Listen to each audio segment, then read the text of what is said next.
స్వాగతం. ఏలూరు జిల్లా నూజివీడు నియోజకవర్గం నూజివీడు శాసనసభ స్థానానికి స్వతంత్ర అభ్యర్థిగా పోటీకి సిద్ధమైన ముద్రబోయిన వెంకటేశ్వరరావు ఈ రోజు తన అనుచర గణంతో వేలాది మంది కార్యకర్తలతో నామినేషన్ దాఖలు చేశారు.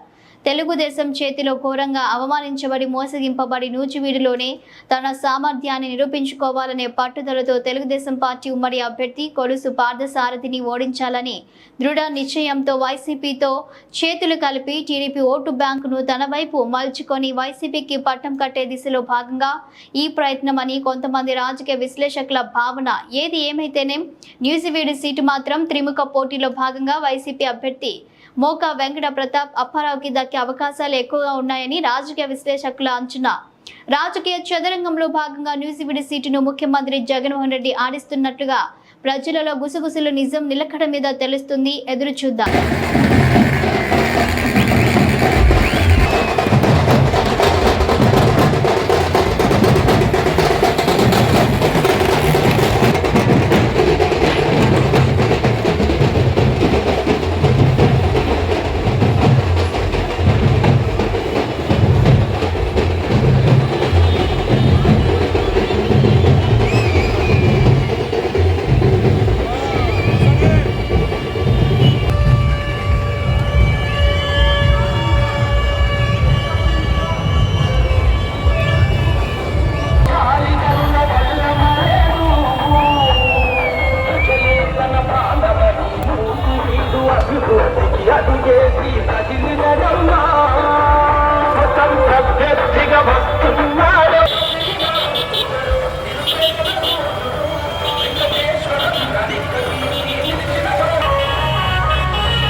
కష్టపడ్డ నాయుడికి మన టీడీపీ నాయకులు అన్యాయం చేశారు కాబట్టి హైకమాండ్ అన్నది ఇప్పుడు మన బీసీ నాయకుడు అనే గెలుపు అనేది ఏంటో మనం ఇప్పుడు జనాలు చూస్తేనే అర్థమైంది సార్. అర్థమైంది. ఆ గెలుపు అనేది కూడా పక్కా ఖాయం సార్. ఏ నాయకుడు ఎలా కష్టపడ్డారు ఏంటో ప్రజలు అన్న వాళ్ళు ఇప్పుడు కళ్ళు తెరుస్తున్నారు. వాళ్ళన్న ఈ రోజుల్లో ఎవరు తెలుసుకున్న వాళ్ళు ఎవరు లేరు సార్. ఓటర్స్ ఇదివరకు లాగా అనేదే లేరు. ఎందుకంటే అది కూడా ఇలా బయటకు రావడానికి కారణం మన ముద్రపైన వెంకటేశ్వర గారి ద్వారా ఆయన చేసిన అభివృద్ధి అయినా సరే గెలుపు లేనప్పుడే మన దాకా అనేది మన భయాన్ని అనేది రానివ్వకుండా చేశారు. మమ్మల్ని ఇలా చూసుకున్నారు. అదే గెలిస్తే మన కాంపౌండ్ వాళ్ళు కూడా సార్ అసలు గెలుపు మన వాళ్ళు చేసే ఇబ్బందులైనా కష్టాన్ని అయినా సరే బయటికి రానివ్వరు సార్. ఇంతమంది జనం వచ్చారంటే సార్ అభిమానంతో ఆశించుకోకుండా అభిమానించో వచ్చారు కాబట్టి మనందరం ఏకమయ్యి సార్ని పంపించుకొని ఒక మంచి రేంజ్కి తీసుకొద్దామని అందరం కోరుకుని ఏకదాటి మీద చేస్తాము. అట్లాగే చేస్తాం. మేము అందరూ అలాగే చేస్తున్నాం. ఆయన కష్టాన్ని ప్రతిఫలంగా ఆయన గెలుపు అనేది మేము చూడాలని కోరుకుంటున్నాం సార్. ఈసారి పక్కా ముద్రపైన వెంకటేశ్వర గారు పెట్టుకుని ఏదో చేద్దాంలే అన్న దాని మీద రాలా ముద్రబోయిన గారి మీద అభిమానంతో వచ్చారు.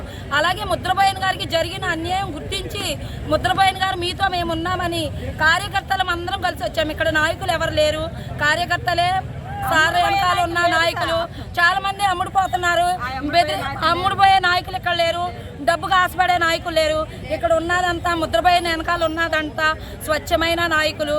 ముద్రబోయిన గెలుపు 2024 మే పోలింగ్ రోజున తెలిసిద్ది. ఈ రోజు ఎంతమంది జనం వచ్చారంటే కారణం అభిమానంతో వచ్చారు. రేపు కౌంటింగ్ రోజున ముద్రబోయిన అనే ఆయన ఇక్కడ కంపల్సరీ గెలవబోతున్నారు.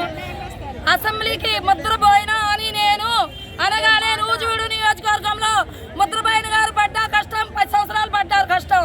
ఆ రోజుతో నూజివీడు నియోజకవర్గంలో బీసీ ఎస్టీ ఎస్సీ మైనార్టీల కష్టం తీరిపోద్దని ఇక్కడికి వచ్చిన ప్రజల ద్వారా మేము తెలియజేసుకుంటున్నాం.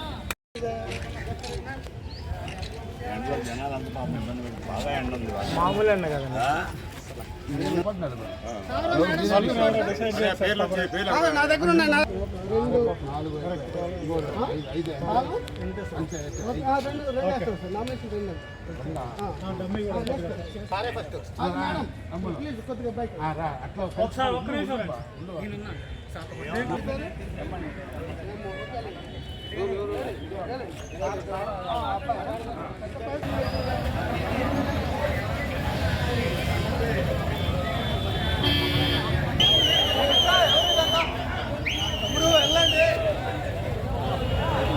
గణేష్ నేను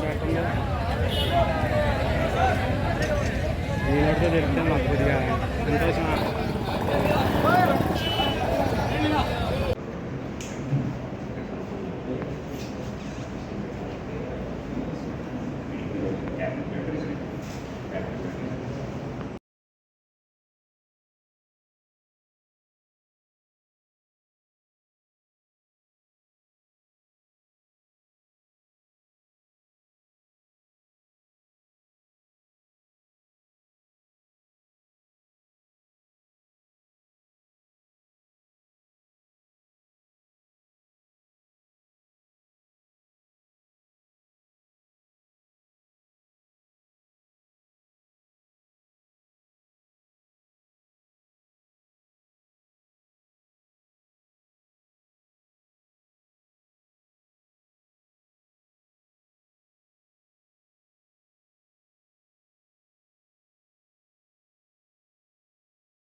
పోచమ్మ భారత రాజ్యాంగంలోని 84A ఆర్టికల్స్ ప్రకారం నూజివీడు కాన్స్టిట్యూషన్ 70 అసెంబ్లీ నియోజకవర్గం నుండి శాసనసభలో జరుగుతున్నటువంటి ఎన్నిక కోసం అభ్యర్థిగా నామినేట్ చేసిన ముద్రపైన వెంకటేశ్వరరావు నేను సన్నా ఫోర్సయ్య శాసనసభ ద్వారా స్థాపించినటువంటి భారత రాజ్యాంగం పట్ల వాస్తవమైన నమ్మకాన్ని విశ్వాసాన్ని కలిగి ఉండటానికి భారతదేశపు పూర్వశాన్ని సమైక్యతని దేవుని పేరిట ప్రమాణం చేస్తున్నాను.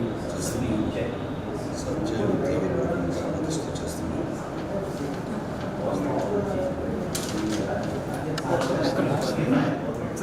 కనీసం సైలెంట్గా ఉండండి, ఎందుకు వస్తుంది?